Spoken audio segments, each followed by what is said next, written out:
हमें एक लैब में कुछ बच्चों की फोटो दिखाई जाती हैं। इन पर यहाँ एक्सपेरिमेंट्स किए जा रहे थे। खैर अब प्रेजेंट में हम मिस बेक को देखते हैं जो कि इस जगह को कंट्रोल करती है। अंदर आकर बेक वहाँ पड़ी डेड बॉडीज को देखती है। दरअसल एक्सपेरिमेंट किए गए बच्चों में से एक लड़का और एक लड़की इस जगह से निकलकर भाग गए हैं और भागते हुए उन्होंने कई लोगों को जख्मी कर दिया है। दूसरी ओर जंगल में हमें उस छोटी लड़की को भागते हुए दिखाया जाता है जो मिस बेक के आदमियों से बचकर भाग रही होती है। वहीं इधर कमरे में पड़ी डेड बॉडीज को हिलता देख बेक अपने आदमियों को उन्हें गोली मारने का कहकर बाहर चली जाती है। उधर जंगल में वो लड़की डरी हुई तेजी से भागती रहती है। इसके बाद बेक गाड़ी में घर के लिए निकल रही होती है, लेकिन तभी चोई उस लड़की को लेकर आता है जो भागा था। बेक उस लड़के को अंदर ले जाने को कहती है और फिर बेक चोई से उस छोटी लड़की के बारे में पूछती है। इस पर चोई बताता है कि वो उसे नहीं ढूंढ पाए। बेक ये कहते हुए घर की ओर निकल जाती है कि वो लड़की ज्यादा दूर नहीं जा पाएगी, वो बस 8 साल की है और घायल भी है, उसकी फिक्र करने की जरूरत नहीं है। अगले सीन में हम मिस्टर जी को अपने गायों को चारा डालते देखते हैं। तभी उनकी नजर वहाँ गिरी उस लड़की पर जाती है। वो जल्दी से उसे उठाकर अपने घर ले आता है। फिर कुछ देर बाद डॉक्टर के चेक करने पर उन्हें पता चलता है कि ये छोटी बच्ची ठीक हो जाएगी, लेकिन सर पर काफी चोट आने के कारण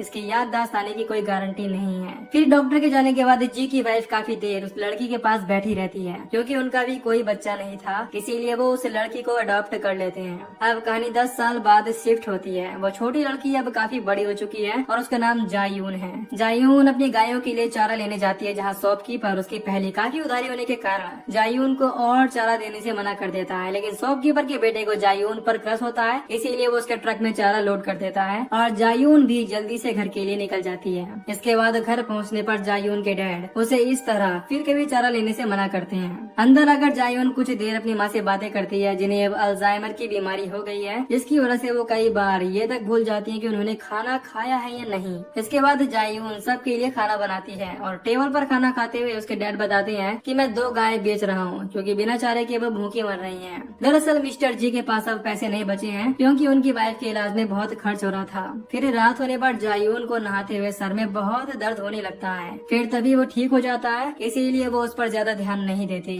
नहाने के बाद अपने रूम में आकर जायून अपनी माँ की बीमारी के बारे में गूगल पर सर्च करने लगती है। इसके बाद अगले दिन जायून स्कूल जाते हुए अपनी दोस्त मियूंग से मिलती है। बस में मियूंग उसे शहर में होने वाले सिंगिंग कॉन्टेस्ट के बारे में बताती है। इसमें कैश प्राइज 30 लाख रुपए है। अगर किसी तरह जायून ये कॉन्टेस्ट जीत ले तो उसकी सारी दिक्कतें खत्म हो जाएंगी। स्कूल पहुंचते ही सबसे पहले जायून ऑडिशन के लिए जाती है और उसका अच्छा गाना सुनकर उसे नेक्स्ट राउंड के लिए सिलेक्ट भी कर लिया जाता है। इस बात से उसकी दोस्त मियूंग बहुत खुश होती है। अब स्कूल से घर आने पर मियूंग भी उसके साथ उसके घर आ जाती है और वो इसके बारे में जायून के पेरेंट्स को बताने लगती है। बाकी सब तो ठीक था, लेकिन जायून ने वहाँ पर एक मैजिक ट्रिक भी दिखाई थी, जिससे उसके पेरेंट्स ज्यादा खुश नहीं होते, क्योंकि जायून पर हुए एक्सपेरिमेंट के कारण वो एक नॉर्मल बच्ची नहीं थी। इस तरह के ट्रिक्स लोगों का उसकी ओर ध्यान खींच सकती हैं, इसीलिए उसके डैड थोड़े उदास थे।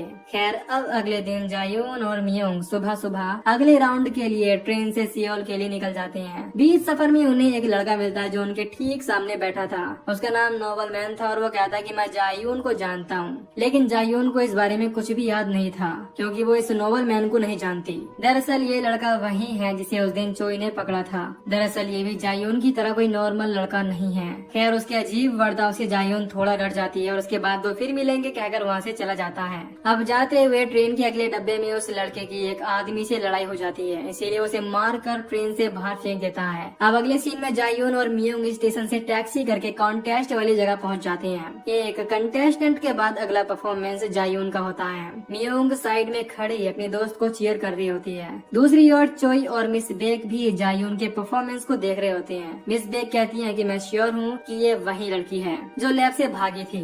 वहीं इधर जायून बहुत अच्छा गाती है और उसे क्वार्टर फाइनल्स के लिए सिलेक्ट कर लिया जाता है। इसके बाद बाहर आते हुए दोनों बहुत खुश होती हैं। इसी बीच जायून को फिर से सर दर्द होने लगता है और वो जल्दी से वॉशरूम चली जाती है। अब हमें फ्लैश बैक दिखाया जाता है, जहाँ डॉक्टर जायून को बताती है कि वो बस 1 या 2 महीने और जिंदा रहेगी। उसकी बीमारी का बस एक ही इलाज है, उसके बायोलॉजिकल पेरेंट्स का बोन मैरो ट्रांसप्लांट। मगर जायून को अपने रियल पेरेंट्स के बारे में कुछ नहीं पता। खैर अब मियोंग भी वहाँ आ जाती है जायून को ढूंढते हुए। इसके बाद बिल्डिंग से बाहर आकर वो टैक्सी का वेट कर रहे होते हैं, लेकिन तभी एक गाड़ी वहाँ आकर रुकती है, जिससे एक आदमी बाहर निकलता है जिसे चोई ने जायून को लाने के लिए भेजा था। वो उन्हें लिफ्ट देने की बात करने लगता है, मगर मियोंग जायून को लेकर साइड से जाती है और टैक्सी में बैठ जाती है और वो जल्दी से ट्रेन लेकर घर की ओर आने लगती हैं। फिर स्टेशन पहुंचकर मियोंग अपने डैड को उन्हें रिसीव करने के लिए बुला रही होती है। तभी एक गाड़ी जायून के सामने आकर रुकती है, जिसमें वही लड़का होता है जो उन्हें ट्रेन में मिला था। वो जायून को कहता है कि तुम्हारे माँ बाप बूढ़े हैं तो उनका ध्यान रखा करो। ये सुनते ही जायून घर की ओर भागने लगती है।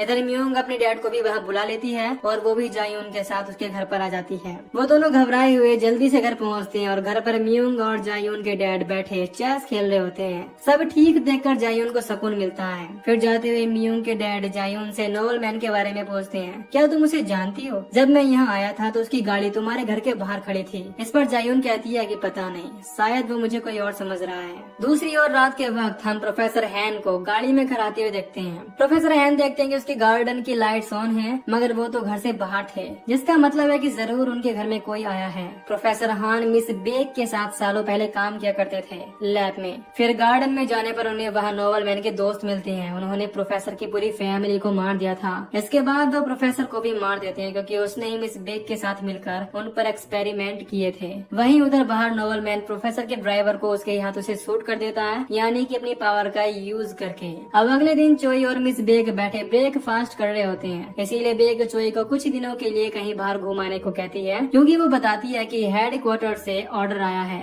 हमें अभी अपना काम रोकना होगा। चोई समझ जाता है कि बेक उसे बहाने से निकाल रही है। अब मिस बेक से मिलने के बाद चोई जाकर एक बंदे से मिलता है जो ये सब एक्सपेरिमेंट कर रहा था। वो चोई को कल रात हुई प्रोफेसर हान की मौत के बारे में बताता है। वो चोई से पूछता है कि क्या ये महज इत्तेफाक है या कोई हमारे आदमियों को जानबूझकर मार रहा है। फिर जाते हुए वो आदमी चोई को जायून को मारने को कहता है, क्योंकि उसके पावर कंट्रोल से बाहर है, इसीलिए उसे जल्द से जल्द मार देना चाहिए। चोई ऐसा ही करता है और गाड़ी में बैठकर अपने आदमी को कॉल पर जायून को आज रात ही मारने का कहता है। इधर घर पर मियोंग जायून के पेरेंट्स को एक्साइटेड होकर कॉन्टेस्ट के बारे में बता रही होती है। तभी अचानक बीच में मिसेस जी जायून को देखकर पूछती हैं कि तुम कौन हो। यानी कि अब जायून की मॉम की याददाश्त और भी खराब होती जा रही थी। वो अपनी बेटी तक को नहीं पहचान पा रही थी। अब डिनर के बाद सब सोने चले जाते हैं। सोते हुए जायून को फिर से सर में तेज दर्द होने लगता है और वो रोने लगती है। वहीं मियोंग को जोर से टॉयलेट लगी होती है, इसीलिए वो वॉशरूम की ओर चली जाती है। इसी बीच घर में चोई के आदमी आ जाते हैं, जिन्हें उसने जायून को मारने भेजा था।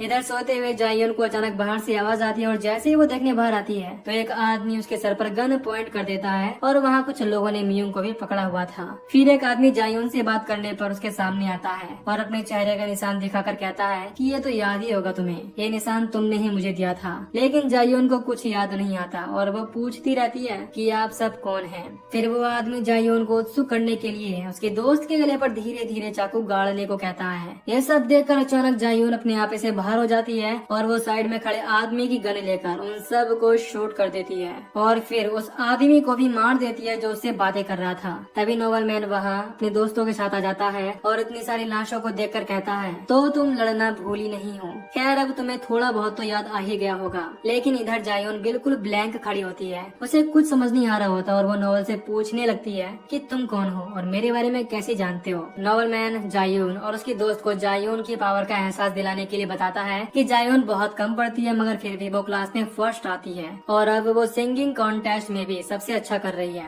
असल में जायून हर चीज को और उससे अच्छा कर सकती है, क्योंकि वो कोई आम इंसान नहीं है, बल्कि लैब में उसके जीन्स के साथ छेड़छाड़ की गई है। अब आखिरी में जब जायून को कुछ याद नहीं आता तो नोवेल मैन उसे धमकी देता है कि तुम हमारे साथ चलो, वरना हम तुम्हारे पेरेंट्स और जानने वाले सभी लोगों को मार देंगे। अब जायून के पास कोई ऑप्शन नहीं होता। वो अपनी दोस्त मियोंग को गुड बाय कहकर जाने लगती है। वो मियोंग को विश्वास दिलाती है कि मैं वापस जरूर आऊंगी। इसके बाद नोवेल और उसके दोस्त जायून को अपने साथ ले जाते हैं। उधर चोई अपने आदमी को कॉल करता है जिसे उसने जायून को मारने भेजा था, लेकिन कोई कॉल नहीं उठाता। इसीलिए वो अपने आदमियों के साथ मिस बेक की लैब के लिए निकल जाता है। उधर नोवेल भी जायून को मिस बेक के पास ले आता है, जहाँ वो लोग उसे उस चेयर पर हाथ बांधकर बिठा देते हैं और उससे सवाल जवाब करने लगते हैं। जायून पूछती है कि मैं कहाँ हूँ और तुम ये सब क्या कर रहे हो। इधर बेक जायून को देखकर बहुत खुश होती है, क्योंकि वो उसकी सबसे खास एक्सपेरिमेंट थी। अब वो जायून को सभी चीजें याद दिलाने के लिए एक सीरम उसके शरीर में इंजेक्ट करती है। इसके बाद जायून को पास्ट के कुछ फ्लैशेस आने लगते हैं, जहाँ पर उस पर एक्सपेरिमेंट किए जा रहे थे। इसके बाद मिस बेक बताती है कि वो लोग 7 से 8 साल के बच्चों पर ये एक्सपेरिमेंट्स कर रहे थे